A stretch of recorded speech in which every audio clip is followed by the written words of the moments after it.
मैं भी असर मस्ती करती। कैसी है आप? हम एकदम ठीक बानी। कोई रउआ गड़बड़ तो बताई नहीं? कैसन बानी?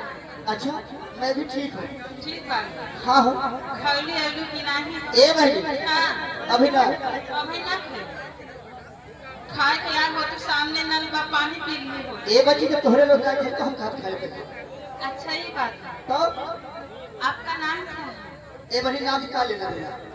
बहुत कुछ ले दे एक बार। यहाँ कितने जने लोग की केवाईसी ना भरे बा। अच्छा, राशन अच्छा। कार्ड की। हाँ हाँ। हाँ, इसीलिए मैं पूछ यानी रही हूँ। केवाईसी हो गई है? हाँ। चलो ठीक है। क्या नाम है? काजल नाम है। आखिर भी आपकी बहुत प्यारी है। तो अपनी और भी सहेलियां से बात बहुत सारी सहेलियां हैं। साथ में वो भी आई है क्या? नहीं। कोई गुजर बात गए नहीं। गुजर गए तो और टंकिया के बजाओ। हेलो, नमस्ते कर। नमस्ते दीदी। ठीक हो? हाँ ठीक है, आप ठीक हो? हाँ ठीक है। हमके लागत था तो थोड़ा बहुत खा के आई हूँ। खा के आई हूँ। हाँ, कैसे आपको पता चल गया? मुझे पता चल गया तभी चेहरे का रौनक बढ़ता है खाने को। हाँ, हाँ, और इन लोग को देखो धुरानी देखो। ए बहनी, वो जो टंकी बजावत है ना, वो तोहार मौसिया हो। हेलो, नमस्ते कहती हूँ मैं आपसे। नमस्ते, जय भीम, नमो बुद्धाय। नमो बुद्ध। ये बताइए आपका नाम क्या है और कहाँ से आ रहे हैं? मेरा नाम हाँ। मेरा नाम है मोहिनी राव। जी हाँ। कहाँ के रहने वाले? अम्बेडकर नगर। अच्छा, हम सोचिए अयोध्यावासी हो। नहीं नहीं, अयोध्या वासी से क्या मतलब है? हर हर मालकिन जी, एक आवश्यक सूचना आ गई है। घर मालिक कहाँ लेके हम तो आए? जाने राम सुख भैया कहते जे खाए हुए जाए दोबारा खाइए। ये बहनी बहुत कुछ लेके आए बहनी। अब बहनी दिन में देखत हो कितना थे जानी पानी आवक रहा बच्ची। अजान ला डाल फाटस तोहरे ऊपर मची। अरे डार पात का बहनी, हमार बहनी पतरा करोड़ के बच्ची। अब तोहार बहनी तोहार मरद पक्का बनवाए बा बच्ची हो। तोहार मरद सऊदीया कमा थे। तोहार मरद कहाँ गए है? साउंड सर्विस चलावत है, आए रोड लाइट चलावत है जगह में बच्ची। आ हमारे तो बिना जब कोई रोड लाइट नहीं हम काम करी तो रोड उठावे जाए। आ हमारे तो बच्चे वही फट फट जाती बेचारे जोन पावत है वही समाज सब श्रृंगार पूरा का करत है। करत तुम भट्ठा? भट्ठा पीटा पात थी और एक मालिक हमें कौड़ी बांटत थी। दूधू जाने तब का कहाँ कहाँ? हमारे जोन मेन मालिक है बच्ची इतो कोई जान थे जहाँ जाई थे रुपया तय में चाहे जोन है हमारे के मालिक है। अपने मर्द का केले है ही हम। ए दीदी क्या लेके आई हो? हम हाँ,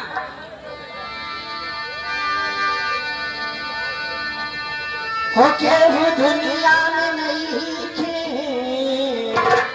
तोहरा सिवा हो, तोहरा सिवा प्यारी में नहीं थी गोरी हम बेवफा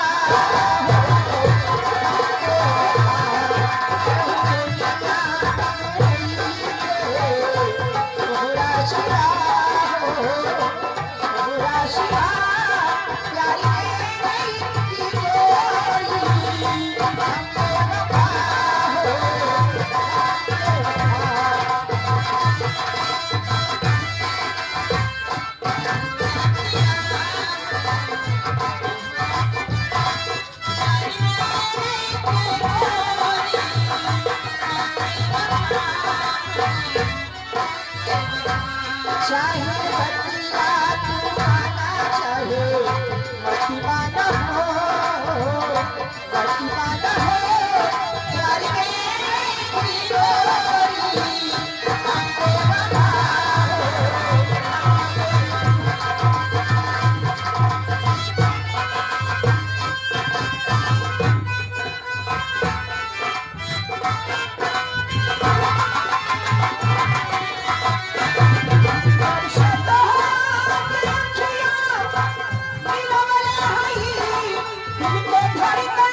जब से तोहरा अखियाँ मिला ले हई, दिल के धड़कन में तोहके बसवले हई।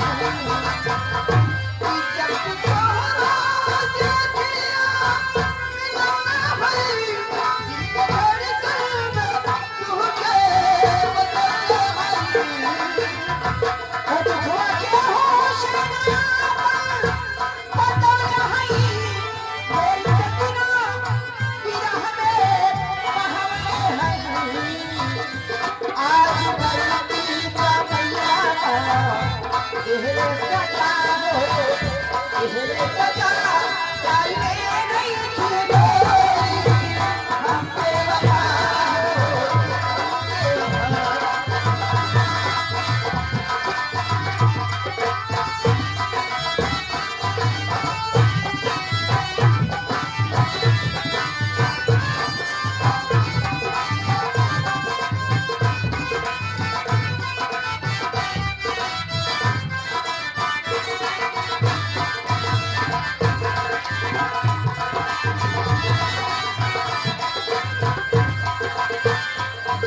आज गलती का मैया एहले सजा हो, एहले सजा प्यार में